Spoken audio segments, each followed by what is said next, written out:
I don't know if you want to respond to this or not, John. Phil Getson asked, over the last few months, both of you, but primarily John, have said we are at last past peak woke.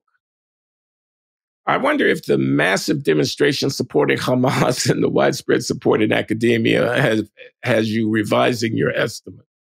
I would say that we would have seen this at any time. It would have been this way in 2017. I don't connect this with the massive uptick in wokeness of 2020. So I would say it's not diagnostic. I do feel that in the grander scheme of things, especially if you step outside of academia, which is only one part of life, an era has passed, thank God. Glenn, what do you think? Oh, yeah, I think we're past peak woke. I think the pendulum is swinging in the other direction, and I think there are a lot of indications of that. But I think the problem that the Democrats are having in mounting credible presidential, I mean, it's very early. It's very early, and we have a president. We do have a president, John. I acknowledge that we have a president. His name is Joseph R. Biden, and he won the 2020 election. That's how he got to be president. But he did win.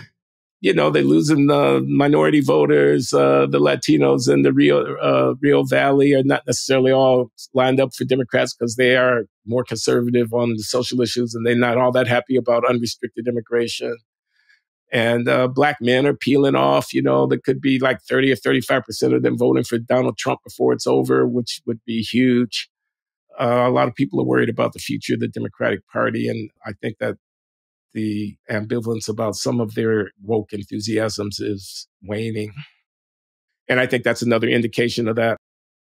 You've heard of Brandon Johnson, the relatively new mayor in Chicago, African-American. But have you heard of Eric Johnson? He's the mayor of Dallas. He's a black man. I think he's a former police officer, has connections to police.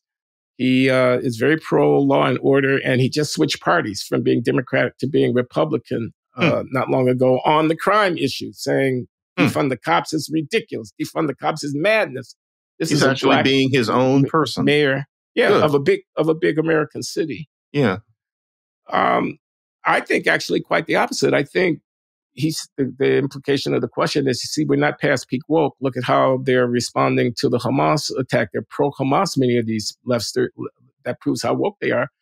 I think on the contrary, you may find that the long-run consequence of the far-left support for mortal enemies of the state of Israel is to weaken the wokeness movement. Because a lot of people who are behind the wokeness movement and the culture barons of who makes movies and who runs publishing houses and are pro-Israel. They are.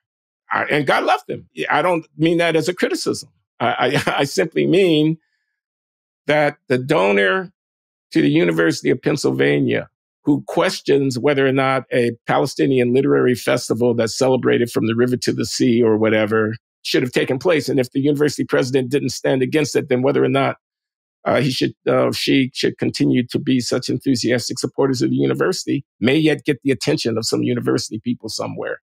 Mm-hmm. I think the free speech people, you have a point. You can't shut down the pro-Palestinian demonstrators because you don't like their political opinions. But I think a lot of the shouting down, the demonstrators taking over buildings and demanding that the university take a pro-Palestinian position is going to alienate supporters that might otherwise have been able to be counted upon. So it delineates wokeness as something fringe and extreme, which it is, as opposed to being a liberal or a progressive. Yeah, it highlights that.